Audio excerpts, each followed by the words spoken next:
It's my very great pleasure today to be interviewing Jo Good. I've actually met Jo twice when I've been on her radio programme, which is on Radio London every afternoon from 1 till 4. All I can say about Jo is that she makes me think of a pocket rocket. She's physically quite tiny, but my goodness me, is she full of energy, life and vitality. She's just started a new YouTube channel, which is called Middle-Aged Minx, and I've been watching her output, and it's absolutely wonderful. It really does reflect her and her lifestyle. It's a bit zany. She meets some wonderful characters, including people like Julian Clary, but above all, she features her mum and her dog Matilda, and they are one of the best characters. Those two are the best characters in it in many ways. They're hugely funny, so do take a look at that because it's well worth it. So Jo, I'm so happy to be here today. I'm going to start really with your life, and you started acting, didn't you? Tell us a bit about how you got into acting. I was one of the original precocious child actresses, and I had this awful gap in my teeth and a lisp. So I was Violet Elizabeth from a very young age, you know. And my parents, we set sail for Australia when I was 5. They emigrated over there. And I was stood on a table in the bar of this ship sailing to Australia, singing Margie, which I don't think many people alive even remember the song Margie. Margie, I'm always dreaming about you, with this dreadful lisp and ringlets. And I remember my brother never sort of forgave me for this. He hid for almost the rest of the journey, because I would then do this every single night. And I loved the sound of applause. And I think a show-off was then launched. So then when we got to Australia, the first thing they did was enrol me in a dance school. And that's what I did. I danced and showed off right up to the age of 63, Tricia. But you were in shows like, you were in Coronation Street and various other things, and that was through the 90s, I think, that you did that. Yes, I was in Crossroads for 4 years, which at the time it had 25 million viewers a night, 5 nights a week. And it was, I mean, it was parodied in the end. It was pretty appalling, to be quite honest, because there was no editing. So if you forgot your lines, they would turn the sound down, and you could see us going, waiting for someone to throw us a line. If the scene you were in underran, you literally couldn't get off. I remember being in the garage once with Glenda, and I said, anyway, that's what I feel, Glenda, and went to exit, and the door wouldn't open, and there was a floor manager holding it closed because we'd underrun, and we had to fill 5 seconds, which we did, of me just trying to get out, and they kept it in. I mean, they were amazing days, and I think people watched that soap for all those mistakes, for the set shaking and everything else, but it created massive stars out of the regulars. They, you know, I was only in it for 4 years. The ones that were in it for 25, they were television royalty. It was extraordinary. And how about your radio career? So that started in the early 2000s, I think. How did you get into radio? I got into radio because after I came out of Crossroads, I did a tour of educating Rita, which was great, off the back of Crossroads. But then no one really took me very seriously because of Crossroads. You know, I was tarnished with it. And in those days, coming out of a soap, you weren't treated that seriously. So I did what a lot of people do, a lot of actors do, and go and live in Brighton. Because Brighton, the property's cheaper, everyone has a lovely life, everyone has a fireplace. Now, every flat you go into in Brighton has a lovely fireplace. And we loved it down there. But my agent stopped calling me because early shoots, early auditions to get the train back up from Brighton, they just said it's not worth your while, really. So, excuse me, I was resting, waitressing, should I say, for quite some time. And then the local BBC in Brighton said, will you just come in and do a paper review? And as you know, Tricia, you've met me enough times, I am very opinionated, I am very gobby, and I started mouthing off about things that were happening in Brighton and nationally. And they said, maybe you'd test for your own show, which I did. So I started doing my own show, and then I was the breakfast presenter for Brighton for the BBC for about 12 years. Right. Tell me, you're on every day, and that's for 3 hours, yes, every afternoon on Radio London, and then you're on Saturday mornings for 4 hours? That's right, which is yes. a very long time. Yes. So what's the best thing about being on the radio in that way every day? I think, I mean, you know, looks are important to me, looks are important to you. I've reached an age where I do need help, you know, you've seen that today. I do need help to look good. And I can go on the radio, I can literally stumble out of bed, walk down to the BBC, put my makeup on during the 2 o'clock news. No one knows. They don't know I've done a whole hour, you know, with a fresh face. It doesn't matter what I look like. And I'm not using the aging card, but television is quite ruthless. You know, the small screen is quite ruthless. High definition is incredibly harsh.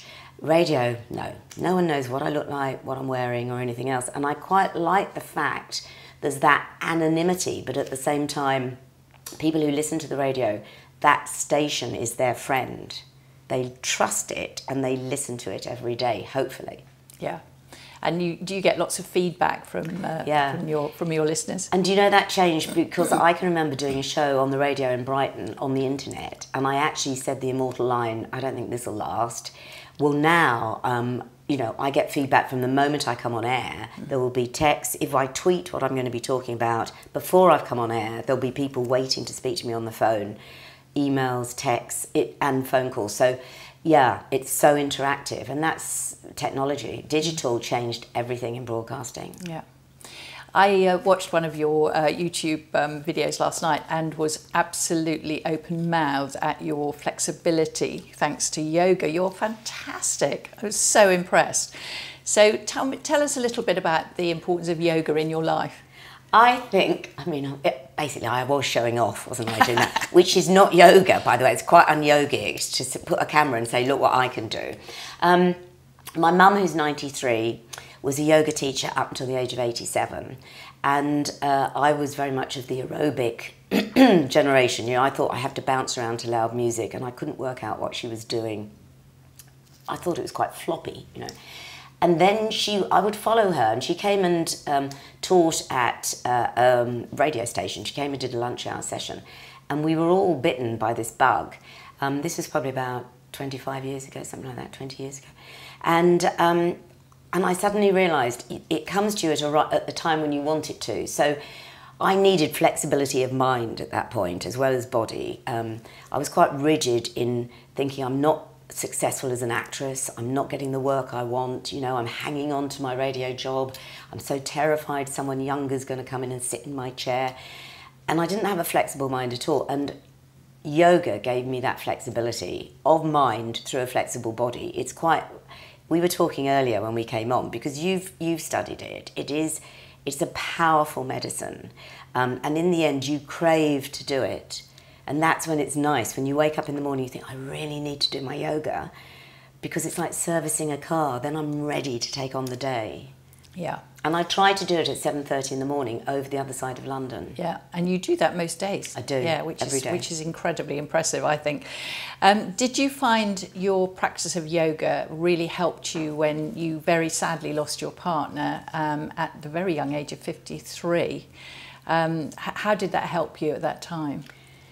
That was, when I lost George, it was that whole episode was such a shock, because anyone that knows or knew Big George, he was big, he was this massive, you know, you just thought, how can someone so alive suddenly not be there with no warning whatsoever? And it was like a light went out, literally a light went out in my life.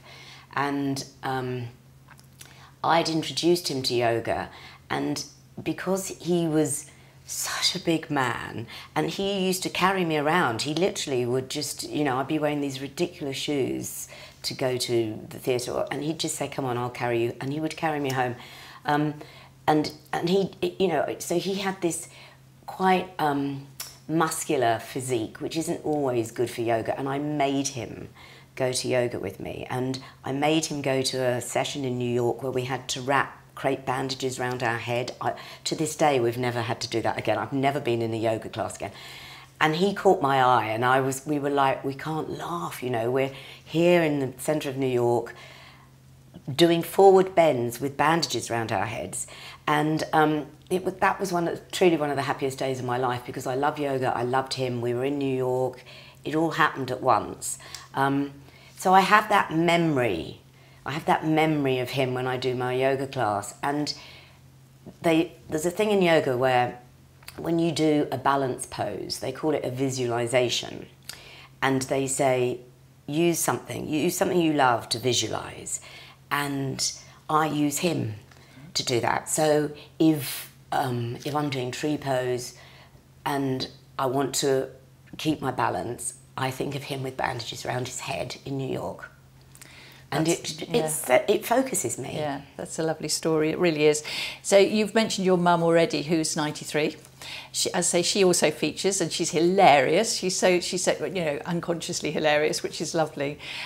What do you think you've learned about aging from watching your mum get older? The spine. Going back to yoga is I live near Harley Street, where there's a lot of plastic surgery, and I see a lot of work done to faces in my local supermarket, and I always watch those people's backs, because I just think your back doesn't fool anyone, and if you keep it flexible, you can keep your life flexible, and you can make, not staying young, looking young, but enjoying life with a flexibility. She taught me that. When my mum was in hospital at 87, was the first time she went into hospital, she'd fallen, and I remember sitting by her bedside and the nurse saying, "Can you lift your leg?" And she lifted my mother's leg and kept lifting and lifting and lifting, and everyone was like, "What?" It was like a rag doll. And she went, "That's absolutely extraordinary." And I said, "Well, she's a yoga teacher, and they were just laughing. And all the time my mother was in hospital, she would do her twists and turns in the yoga bed. And a true yogi will say, use every situation to your advantage. So if you're in a supermarket queue and you can't get to the, I used to go jump from queue to queue to queue. They would say, use that time, breathe. Pranayama, meditate, be calm, because jumping around isn't going to get you there any quicker. If, unfortunately, you're spending time in hospital or time in bed, you can still practice yoga. You can breathe, you can do what your body will allow you to do. And that's like nurturing yourself. It's that simple. It costs you nothing. I'm going off message here, but one of the most amazing women I ever interviewed was a woman who was exonerated from death row after 25 years. She's called Sunny. And I'd wanted to meet her ever since I'd read her story.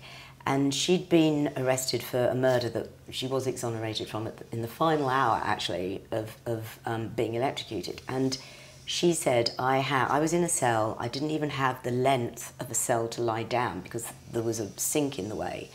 But she said I could do standing poses. And for 25 years in solitary, she just practiced meditation and forward bends and backward bends. And she said, I've come out flexible with no bitterness. What an amazing woman. Yeah. And how do you view your ageing self? What's going on in your head around getting older? It's a dichotomy. Because I was an actress and judged totally on my looks, you doing a setup here today, it's like, I'm thinking, oh Lord, there was a time I would proudly sit in front of a camera, and now I'm thinking, well, I'm glad you brought the lights, and I'm glad there's some natural light, and I'm glad we've got 2 cameras and all this sort of thing, because times have changed. I'm not naturally pretty anymore, And I know people will say, well, does that matter? You've gone on to the next chapter. I was totally judged by the way I looked. I would play dolly birds. I was with an agent who, I did all the light entertainment. I was employed purely, not for my brain, but by the way I looked. That's gone. So I'm drawing on other resources now. And I'm trying to embrace it. That's why I love what you stand for, because I can embrace it with no guilt, because I just think, oh gosh, I'm into the next chapter now, and there is enough out there for me to enjoy it that there was when I used to shop at Chelsea Girl. Do you know what I mean? That there is, because my mother would never be able to do what I do. That would never have been open to her at all. So the aging process for me, I'm trying to be really optimistic and modern in saying there is no agenda. But I come from a background where I was totally judged on how I looked. So it is a strange one. Yeah. And how do you feel about makeup? Do you enjoy makeup? I love it. I love it because knowledge is power, and I think we weren't often shown. What's so wonderful now is we're shown what suits us. We're shown that we're a type, that if you can crack the code, you know, you just have to crack the code, then what you put on your eyes, your lips, your cheeks, your eyebrows will just enhance. It won't disguise, it will enhance what nature's given you. That's a whole different philosophy to how we grew up, wasn't it? I was caked in Bieber makeup. I mean, I love Bieber, I absolutely loved it, but it would take me an hour and a half to put it on at 16, you know, because I just was trying to disguise myself.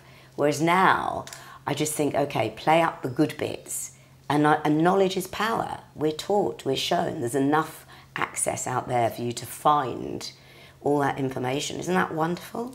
I agree, absolutely. I do think it's wonderful. I think it makes all the difference. It really does. That's it, really, Jo. Thank you so much. And, don't forget to look at Jo's channel, Middle Aged Minx, which is really fun. And I think you'll enjoy it a lot. Can I just say one thing? Yeah. Because I always, when I interview you, I always say, Trish, I need to do something with my hair, because you have got the perfect hair. So I did have it cut for this, but it's gone, I look a bit... It's not what you'd envisaged, or myself. I think it's lovely, honestly, and it suits you. This is your style. Does it suit me? Of course it does. Coming from you, that's beautiful. A compliment. No, it's about style, you know. You have that lovely rock chick style, and it suits you, and you look wonderful. Thank you, that is a compliment. Well, it's absolutely meant, I can assure you. Thank you, Tricia. Thank you, Jo. Thanks very much.